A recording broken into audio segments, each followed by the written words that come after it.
English as a teaching tool. Similar proposals that had popped up in other cities over the 25 years before are today recalled only by those involved. It was partly that Oakland made its announcement during a slow news cycle before Christmas, and partly that this was at the dawn of the 24-hour cable internet news era. If it had happened just a couple of years before, the whole affair would barely have registered beyond California. However, the issue also resonated to such a degree because it entailed a judgment not only about black language, but about black people. The Oakland School Board was roundly disparaged as opportunistic, chasing bilingual education funds, with a crackpot proposal that black English is an African language.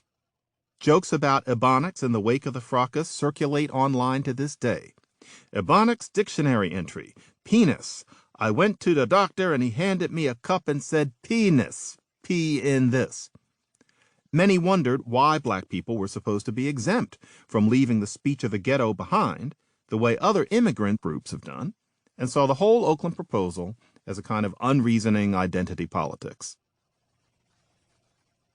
For most linguists and educators involved in this saga, or observing it, the racist element in all this vitriol and japery was what they carried away.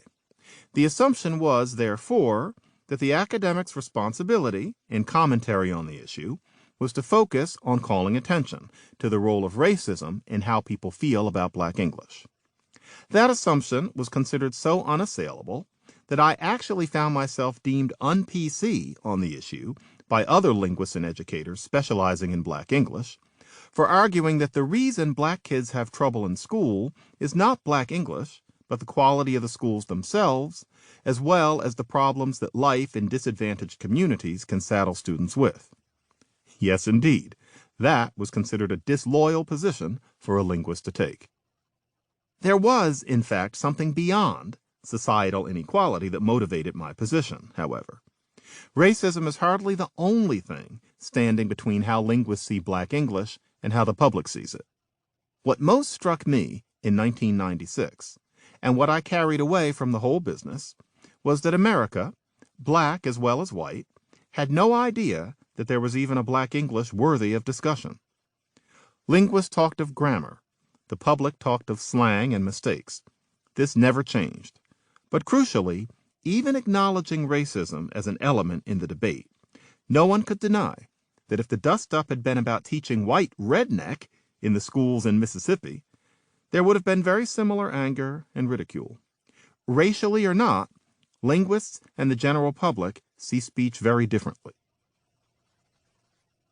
Americans have trouble comprehending that any vernacular way of speaking is legitimate language. Given this situation, during the Oakland controversy, linguists seemed unhinged. Is Ebonics a language? People would ask, with the quietly acrid skepticism with which one would ask whether Elmo is a philosopher. Television commentator Tucker Carlson derided Ebonics as a language where nobody knows how to conjugate the verbs, as if it's unquestioned that standard English's verb conjugations are logically inseparable from any English conceivable as coherent. And the Oakland episode was just one step on a timeline.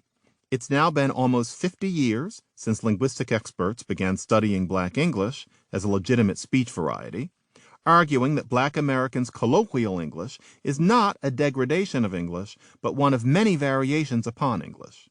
This effort has been largely in vain. Even now, I feel moved to specify, to some degree, what I mean by black English, given that so many factors cloud our vision as to just what the term might refer. There are two main ways that various dialects of a language differ: the sound, or accent, and the sentence structure. For example, for an American, British people's English is different in its accent, that pot sounds more like pot, etc. The main task that faces an American actor playing the part of a British character is to change the way he articulates the sounds of the words. Black English, in the same way, has some sounds that are different from those in standard English. It's these different sounds that give Americans the impression that someone can sound black, an intuition often harbored with a certain ambivalence, but based on a genuine difference in accent.